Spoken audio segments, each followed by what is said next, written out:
বড় একটা জুব্বা নিয়ে আয়েশা বলবে এটা আদম নবীর জুব্বা। পুরাতন সোয়েটারের কাপড়ের মতো দেখতে একটা জামা নিয়ে আয়েশা বলবে এটা মা ফাতিমার গায়ের জামা।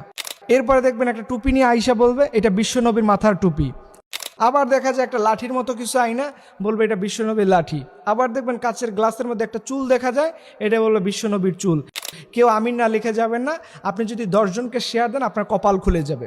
এরপর আরও দেখা যায় যে মানুষ কাদামাটির মধ্যে গড়াগড়ি খাচ্ছে, হাতে একটা কোরআন উঁচু করে রাখছে, সমানে দেখবেন ফেসবুকে সুবহানাল্লাহ আলহামদুলিল্লাহ কোরআনের অসম্মান করতে দেয়নি। মানুষটা জীবন দিয়ে দিয়েছে, মানুষটা নিজে কাদার মধ্যে পড়ে আছে, সে কোরআনকে কাদা লাগতে দেয়নি। এই জাতীয় এখনকার এডিটের যুগে, এখনকার এই আধুনিকতার যুগে মানুষ কেমন করে নিজের কমন সেন্স হারিয়ে ফেলে এটা আমি বুঝতেও পারি না। এবং আপনি দেখবেন এদের ফেসবুকের মধ্যে ধুমাইয়া মানুষ শেয়ার করতেছে, লাইক দিতেছে, এবং ওই যে লেখছে আমিন। আর একটা বিষয় হচ্ছে আমিনের কন্ট্রাক্টদারকে আপনি নিছেন নাকি? এটার জন্য আমিন কেন লিখতে হবে? আমিন না লিখলে বা কি কোনো গুনাহ আছে নাকি?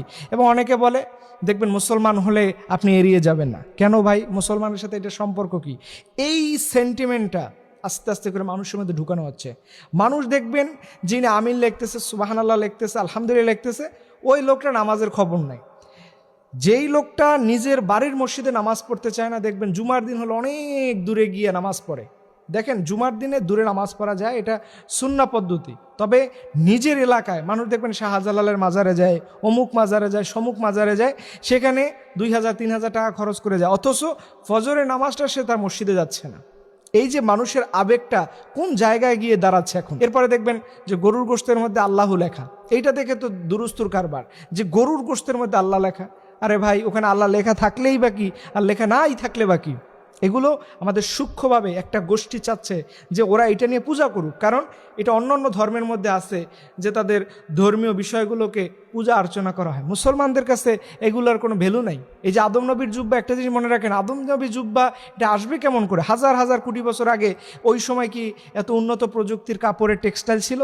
সেই সময় মানুষ কেমন করে এত সুন্দর কাপড় আবিষ্কার করবে? অথচ এটা চালিয়ে দেওয়া হচ্ছে আদম নবীর জুব্বা নামে।